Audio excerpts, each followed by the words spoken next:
CE series, an entirely separate part of the race, which is scored independently, so they'll just be pleased to be top of the shop within that.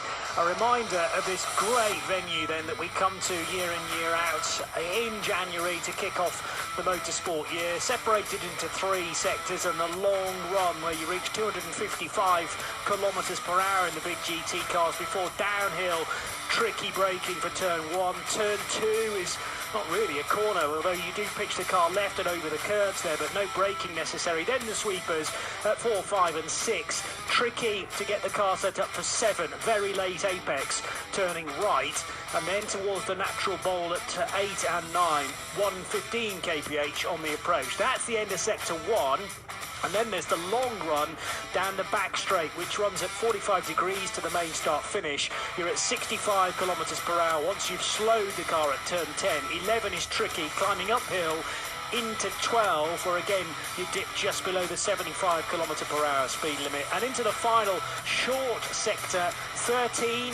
Tricky corner again, but you're still pretty much full throttle there before slowing the car into 14, which is awkward on the exit. Got to get the car from one side of the road to the other to negotiate turn 15, and just brushing close to 200 kilometres per hour into the final corner, which is much tighter than 90 degrees and really determines your top speed down the start-finish straight. That is a single lap of the 5.3 kilometre, 16 turn Dubai Autodrome.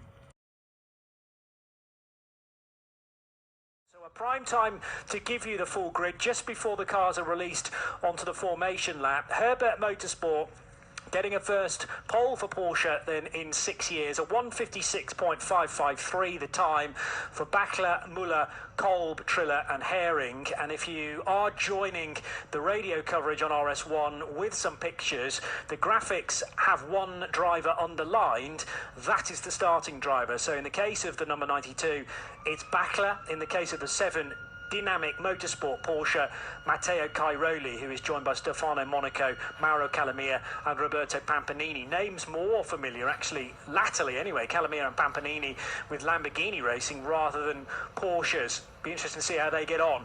The second row, GRT Grasser Racing Teams, Huracan GT3 of Mirko Bortolotti, who starts with Rick Breukers, Adrian Amstutz and Rolf Eichen, his co-drivers. GPX Racing's Porsche makes it 3 911s in the top 4 for starting driver Mathieu Jaminet, that's car 36. The third row, the second of 3 Herbert Motorsport Porsches for Robert Renauer, the opening stint. And he, very late on yesterday in night practice, picked the McLaren to the fastest time. And the HRT Abu Dhabi Racing GT3 for Mercedes starts on the outside of row 3, that's car 5. Another HRT car, this time the Bilstein-backed Mercedes of Mauro Engel, who's joined by Hubert Haupt, Patrick Assenheimer, Ryan Ratcliffe and Khaled Al-Kubaisi, but it's Engel to start. Atepto Racing will be on the 8th position, number 99, which is the first of the Audis for starting driver Philippe Saga. Green flag is waved. Trophies right in the middle of the track as well to remind everybody what they are racing for this weekend. 3 o'clock start, so that's just 7 minutes away. And by just after 3 tomorrow afternoon, we will know who will be getting those trophies, both in the GT Series and the TCEs. 2 very brave members of the Creventic organisation team holding the yellow flags aloft then, just to protect Netters. The positional lights are flashing and we're about to go racing here on RS1 Radio Show Limited Network, bringing you yet another Dubai 24 hours with a good getaway then from the pole sitter, who is Klaus Bachler, but he has Mirko Bortolotti all over the back of him. Everybody else streaming across the line to start this intense race, and we just wish really for a clean start, which so far we are getting. The cars head out of turn number 1 then for the first time, and Klaus Bachler is not quite clear, but he is in front, which is the crucial thing, with a clear road in front of him at the very least. Mirko Bortolotti shadowing his every move, with Mathieu Jaminet for GPX Racing in third, then Robert Renauer, Matteo Cairoli and Mauro Engel. The 4 of the top 5 cars being the Porsche 911 GT3R, with the best of the Mercedes in the hands of Mauro Engel, 6th ahead of Patrick Assenheimer, who starts the HRT Abu Dhabi Racing AMG GT3. The McLaren runs 8th for Joe Osborne, and in 9th place is Philippe Saga in the best of the Audis in the early exchanges. That's the Attempto racing car for the Austrian driver, but very close indeed as they get to turn 10. The nose of the Lamborghini, the mid-engine Lamborghini versus the rear-engine Porsche, and slightly better drive off turn 11 for that 92 Herbert Motorsport Porsche. But under brakes, the Lamborghini seems to be lighting up the brakes far, far more readily than the Porsche, and really does close the gap. Just a little hint of a gap emerging between Bortolotti and Mathieu Jaminet, but he'll be just easing himself into this race. No need to do any fireworks on the opening lap, when the lap count by the end of this should be well into the hundreds. Matteo Cairoli back in the traffic, running 6th then and 4th within class, because remember, we've got GT Pro and GT Am to think about. The top 3 cars all run in Pro, and the leader early doors in GTE Am is Robert Renauer for Herbert Motorsport. But the good news, Bruce Jones, is that everybody got away cleanly in both the GT and the TCE series. Didn't they just, Johnny? And all I can think about on this opening lap as we now go on to the second lap is the fact that the conversation that Mirko Bortolotti is having with himself, it's attack, no, hold on, it's a 24-hour race. He got very, very close indeed to taking the lead. Had a serious look up to turn 12, but he's keeping himself in check in second place at Grasser Racing Team Lamborghini. Really good start from Klaus Bachler. Heard from both of these drivers on the grid, and going with him in the GPX racing car is Mathieu Jaminet. So the first 3 break away. The number 7 dynamic, oh dear, we had a spinner. Elmer Grimm has gone around. That would have lost him a lot of ground. No damage done apart from positional, and in fact he's lost out to some GT4 runners. So the 34 car collection Audi has plenty to do to fight its way back. A little slip up early on, I'm afraid.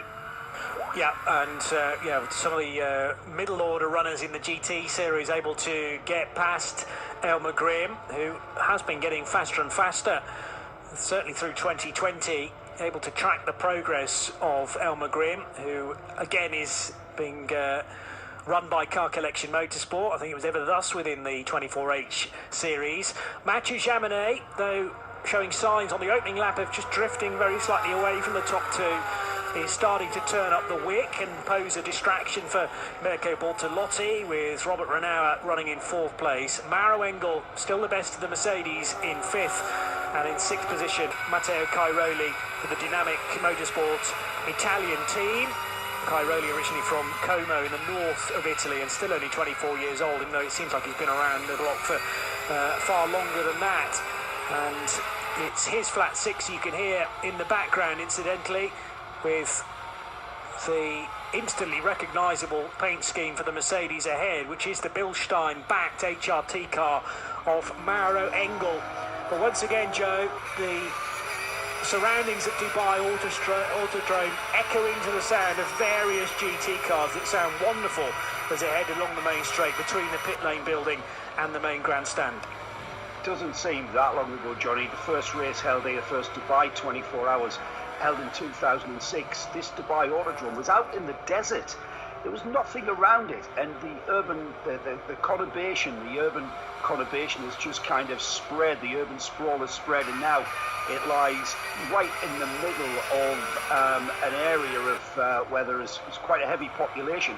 And from that, word from the track is that we've got a very clean racetrack, and have had from the very off.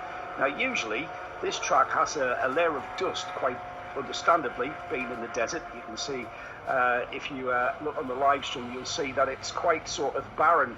There's no grass, it's just sand and rock. And so the track gets a sheen of dust and sand on it that has to be blown off over the first. That hasn't occurred this year, and we've had very, very fast lap times. We've got a clean track from the very off, and we're going to see that track evolve. We might see some lap records go this weekend, Johnny, and I've got to say, my eyes are all over Mathieu Jaminet, who just seems to be keeping a watching brief in that 3rd place. And I'm sure what went through his head there as he watched Mirko Bortolotti in the Lamborghini. Bertolotti how fierce a racer he is, and round of applause for his self-discipline. But Jaminet, he's just keeping a watching brief, and he's just waiting, just easing himself in. Jaminet for me, and of course Robert Renauer just behind them in fourth place. They're in contention just because they're not running exactly at the front of this field. They are very much in contention. And Jaminet moving on to the back of the Lamborghini as the Lamborghini just beginning to drop away from that leader. Things beginning to settle in though, JP, and tyres coming up to optimum temperature now. Everything's settling in. Drivers as well.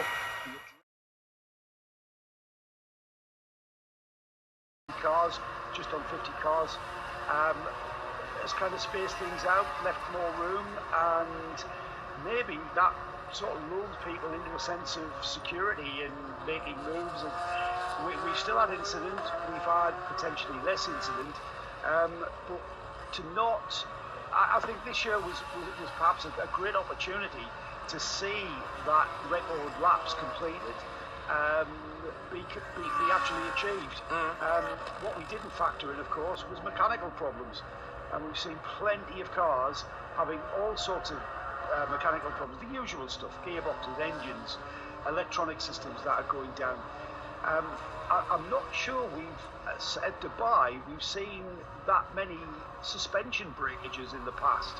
And I'm not really sure why that is the case, but we've seen more than enough suspension issues on cars, drive shaft issues, and I'm not really sure. My memory serves me that we've let drive shafts from losing curbs has been an issue here.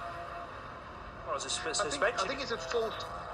So I think it's a false hope that we're going to actually see the distance broken, mainly because, of course, the FIA rules have changed considerably since 2012.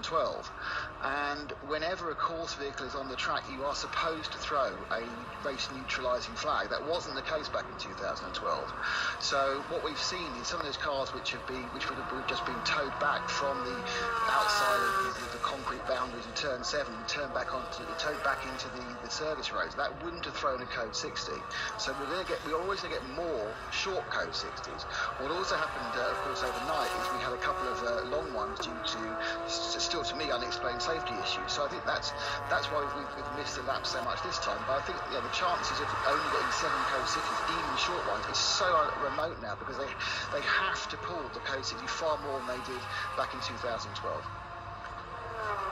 The GPX Porsche heads out of turn 16 to receive the last lap board. 35 seconds left on the clock as it crossed the line, and down towards turn 1 for the final time goes Axcil Jefferies after he's driven brilliantly well and obviously ably supported by Fred Fatiat and Alain Ferté, who represent the AM part of the driving lineup there, but also Mathieu Jaminet and Julien Anlauer, the two pros. Axcil Jefferies sort of sits in the middle, but I'll be interested to track back after the race to find out exactly how many hours Axel's been at the wheel.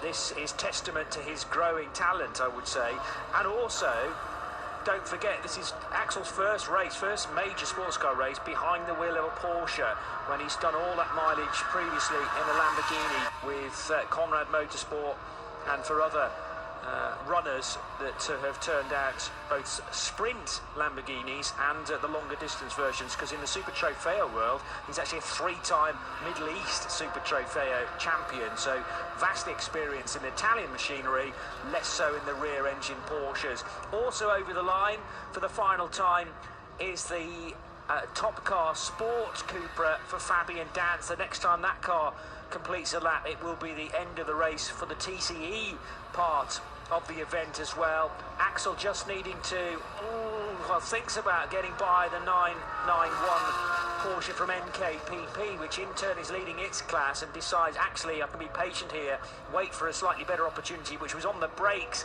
into turn 14, and is able now to pick off the car that's driven by Roland Verman, leading the 991 spec car. It's been a little wait for Porsche then. Not since 2017 have they tasted victory on the top step of the podium here in Dubai, but GPX Racing, who have had so many years at the 24 hours trying to win this thing in a variety of cars, get the job done in a Porsche to back up another major 24 hours. cars, he's won them both. Has he really? That is phenomenal. I remember Alan Furtier being in Formula 2 back in the 80s and run. They just, those two. Today, what a race. Axcil Jefferies, huge congratulations. This has to be the greatest day of your life. Oh, no, it's fantastic. You know, I'm so happy for the team. The guys worked so hard this whole week. I was just saying they rebuilt the car, I think 2 or 3 times. Believed in us, had faith in us, and it's just great to reward them. Big thanks to GPX Racing, Fred Fatian, engineer Kai, and the whole team. All the drivers did an amazing job.